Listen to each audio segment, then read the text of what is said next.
So number 85 on the list is the EPD Verification and Documentation Manager. And this pays between $60,000 and $150,000. So to understand this role, we have to define what an EPD actually is. Right. What does that stand for? It stands for Environmental Product Declaration. So think of it kind of like a highly detailed nutrition label. Yeah. But instead of calories and sodium, it tells you the carbon footprint and the resource extraction impact of a specific building material. Oh, wow. Okay. And right now, these labels are heavily demanded by developers and green building rating systems. But in practice, project teams just suffer from absolute documentation chaos. How does that chaos actually happen on a real site, though? Well, imagine you're building a 40-story tower. The original architect specifies a certain low-carbon concrete, right? Mm-hmm. But 6 months later, the subcontractor finds a cheaper concrete supplier and just swaps it out. Oh, of course. Yeah.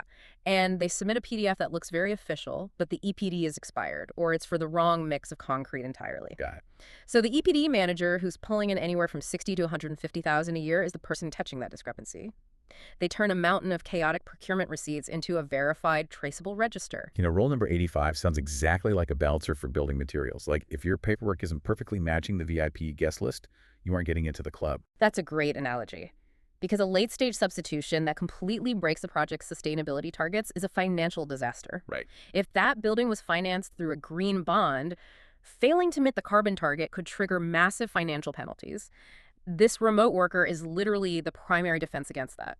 Which flows directly into the health side of the materials with number 84 on our list, the IAQ and Low-VOC Submittal checker, earning between $65,000 and $155,000.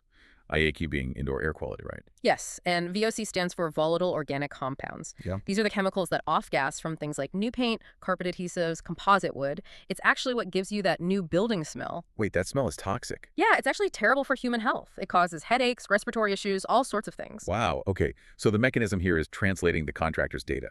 Like, a contractor buys a pallet of flooring adhesive, and this remote worker cross-references the safety data sheets against strict health codes to ensure the VOC levels are under the legal limit, like before anyone actually opens the bucket on site. Exactly, because you do not want to realize your carpet adhesive failed an emissions test after you just glued down 50,000 square feet of it. Oh man, that would be a nightmare. This worker prevents the kind of post-occupancy complaints that force companies to literally rip out brand new interiors. Unbelievable.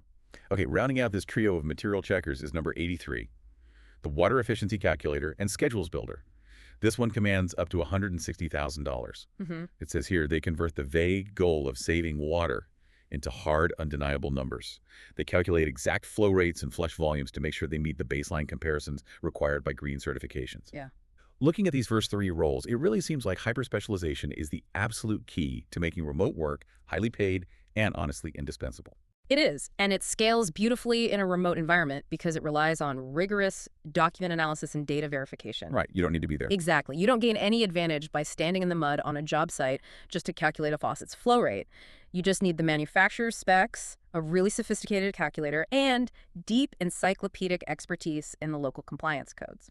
Makes total sense. Yeah. Okay, so once those foundational materials are verified, someone actually has to help the executives make the big design choices in the first place. Right. That brings us to number 82, the Decarbonization Options Matrix Analyst. The salary range jumps up a bit here, from $65,000 to $165,000. This is such a fascinating bridge role. It basically turns the executive mandate of we should decarbonize this building into we will decarbonize via these specific technological choices. But how do they actually do that? Because I'm just imagining a CEO saying, make it green, and the engineering team just staring blankly at each other. Yeah, that happens a lot. So the analyst builds a rigorous decision-ready menu. Let's say the project needs to eliminate fossil fuels for heating. Do they use air source heat pumps? Ground source geothermal? Do they connect to a municipal district heating grid? So many options. Right. And the options matrix analyst models each pathway and scores them against 4 metrics: carbon impact, upfront cost, technical complexity, and timeline. So they are essentially unblocking the decision-making process. Exactly. They take this overwhelming pile of engineering options and distill it down into a matrix where a developer can just point and say, okay, option B gives us the best carbon reduction for our budget. Let's do that. That is exactly the value proposition. But, making the choice is only half the battle. You also have to prove that the choice actually worked at the end of construction. Which brings me to a role that honestly blew my mind. Number 81, the As-Built Sustainability Closeout Specialist. Oh, yeah. They make up to $170,000 a year. And our sources note that construction projects often start with massive environmental ambition, but they end with half-finished evidence. So this specialist is hired to rescue end-state chaos. and create a clean, audit-ready closeout package. I have to push back on this one, though. Go ahead. It is wild to me that someone commands 170 grand just to rescue lost receipts at the end of a project. I mean, why wouldn't the core architectural or construction team just track this stuff accurately as they build? It sounds like a symptom of a really disorganized industry. I mean, it absolutely points to an industry flaw, but you have to look at the reality of a multi-year construction site. Sure. You have hundreds of subcontractors, weather delays, supply chain breakdowns. The sheer volume of documentation required to prove a building is green to a third-party auditor is just staggering. Right. The core team is mainly focused on keeping the building from falling down and staying on budget.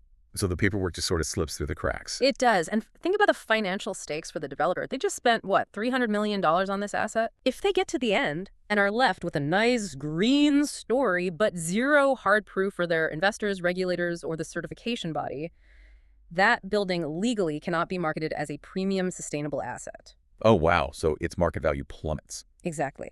So paying a remote specialist a premium salary to swoop in, hunt down the missing data, and secure that final certification, that is incredibly cheap insurance. Yeah, that actually makes a lot of sense when you put it in terms of total asset value.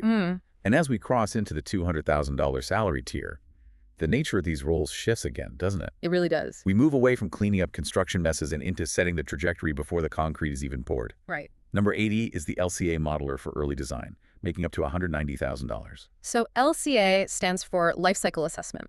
This is all about finding where the embodied carbon, which is the emissions generated by manufacturing and transporting the materials, where that carbon is concentrated in a building's design. And crucially, they do this incredibly early in the conceptual phase. The sources emphasize that their goal isn't perfect precision, it's directional truth. I love that concept. Yeah, it's great. It's like navigating a ship with a compass rather than a turn-by-turn GPS. You don't need the exact geographic coordinates of your destination yet. You just need to know you aren't sailing straight into a storm. That is the perfect analogy, because if you wait until the structural blueprints are 100% finalized to do a hyper-precise carbon calculation, it's just too late. Right. If you discover the steel frame is way over your carbon budget, changing it at that late stage would cost millions in redesign fees. Wow. So the directional truth allows the architects to pivot to, say, a mass timber structure, while the design is still flexible and cheap to change. Which feeds right into number 79, the embodied carbon benchmarking consultant, earning up to $200,000. They are the step between measuring the carbon and knowing if that measurement is actually any good. Because measuring carbon is really just a math equation. Knowing if that number is competitive requires deep, deep sector knowledge. Right. They compare the project's early models against industry baselines and sector norms to set credible ESG targets. ESG being environmental, social, and governance, the standard corporate sustainability framework. Why is credibility such a highly paid skill here, though? I mean, 200 grand. Because of the massive legal risk of greenwashing. If a corporation sets an arbitrary carbon target that isn't rooted in defensible benchmarks, they will get absolutely destroyed by regulators and activist investors in their annual ESG report. Got it. This consultant ensures the targets are rigorous and mathematically defensible from day one. Okay, and to make sure the project can actually survive the bureaucratic red tape, we have number 78, the Environmental Compliance Permit Path Mapper, up to $210,000. Yeah. And it sounds like their entire job is just mapping the sequence and dependencies of environmental approvals. Because the sequence is everything. Let's say you submit your water management plan to the city before the local zoning board has approved the environmental impact report. Right, what happens? Well, in many jurisdictions, you don't just get a slap on the wrist. Your application gets outright rejected and you are sent to the back of a 6-month waiting list. Oh my gosh, 6 months of delay on a massive project. I mean, the holding costs alone, just paying interest on the construction loans, that would be astronomical. Millions of dollars, easily. Wow. That is exactly why a remote worker who can accurately map that bureaucratic minefield early on is worth $250,000. They aren't just doing paperwork, they are buying the developer time. Okay, we are moving into some truly sobering territory now with numbers 77, 76, and 75. These are the climate resilience advisors. Yeah, this is a heavy section. And reading through what these folks actually do, it highlights a pretty stark shift in the industry. It's no longer just about stopping climate change, it's about surviving it. So, number 77 is the Heat Island Mitigation Design Strategist, making up to $220,000. Cities are getting significantly hotter due to the urban heat island effect. You know, all that concrete and asphalt absorbing and trapping the sun's energy. Yeah. So this strategist is hired to cool the microclimate around the actual building. They specify cool roofs Analyze optimal tree canopy placements and select high albedo materials. Albedo meaning how much sunlight a surface reflects, Yeah, right? exactly. So instead of a dark plaza that just absorbs all that heat, they use lighter reflective materials. Precisely. It lowers the ambient temperature, which in turn lowers the building's air conditioning load, which saves money and energy. Amazing. Then there's number 76, the Flood and Stormwater Resilience Concept Advisor, earning up to $230,000. They analyze historical data and climate projections to advise on safe floor elevations and deliberate flood pathways.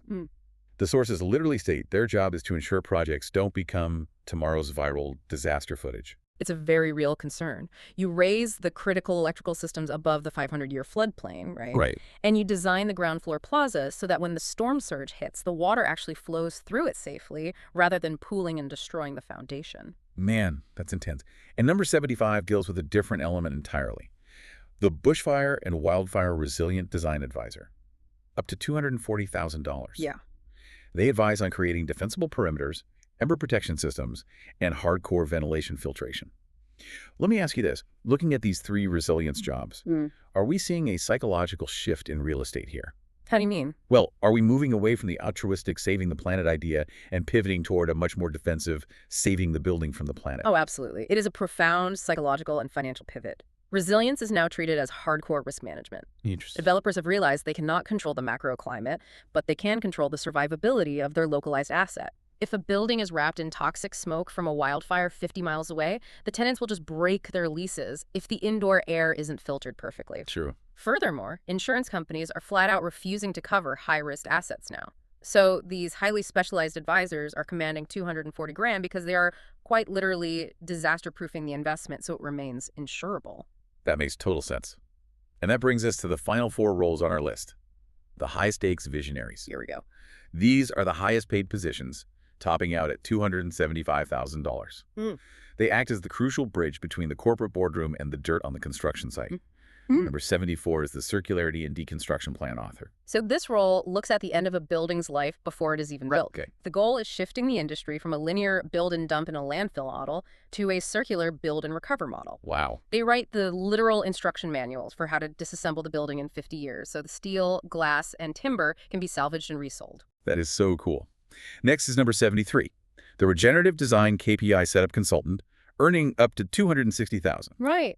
They push the project past the idea of just doing less harm and into net positive ambitions, meaning the building actually improves local biodiversity or cleans the local water supply. The key acronym there is KPI Key Performance Indicator. Okay. Because without measurable, trackable KPIs, regenerative design is really just architectural poetry. Right. Sounds nice, but means nothing. Exactly. This consultant builds the mathematical governance to prove the building is actually healing its environment. But number 72 is the one I honestly find the most startling. Oh, the proofreader. Yes. The Sustainability Claims Proofreader, also earning up to $260,000, $250,000 to be a proofreader. I know. It sounds absurd until you understand the current legal landscape. Okay, explain that. Well, the SEC and international regulatory bodies are cracking down incredibly aggressively on corporate greenwashing right now. So if a developer claims a new corporate headquarters is, like, 100% carbon neutral on a marketing brochure, Yes. but the underlying supply chain math doesn't actually back it up, they aren't just getting bad PR, they are facing massive shareholder lawsuits. Exactly. A single poorly worded marketing claim, just a vague sentence in a project case study, or an exaggerated ESG statement. It can result in millions in legal liabilities and catastrophic brand damage. Wow. The claims proofreader is the ultimate reputational shield. At this tier, these remote workers are no longer just verifying concrete mixes, they are actively managing corporate legal survival. Which brings us to the final role, the very top of the mountain. Okay. Number 71, the ESG-to-design translation consultant, the highest paid on our list today, commanding up to $275,000 a year. This is the ultimate translation job. How so? Executives and board members speak the language of ESG, right? Commitments, carbon budgets, shareholder values. Right. But the project teams and architects speak the language of drawings, CAD models, and material specs. They don't speak boardroom. It's kind of like turning a CEO's vague New Year's resolution to get healthy into a hyper-specific, macro-counted daily workout plan for the architects. That is a brilliant way to put it. If the CEO says we need a zero-carbon portfolio by 2030, this consultant translates that into a binding design brief that dictates exactly what kind of thermal insulation the structural engineers are allowed to use. Yes. And without that strict binding translation, the boardroom's lofty goals never actually make it into the physical building's blueprints. The ambition just dies in translation. Well, we just covered a massive amount of ground today. We went down a list of 15 distinct roles, starting with $60,000 material checkers, resolving chaotic procurement paperwork, and ending with $275,000 corporate translators, bridging that massive gap between boardrooms and construction sites.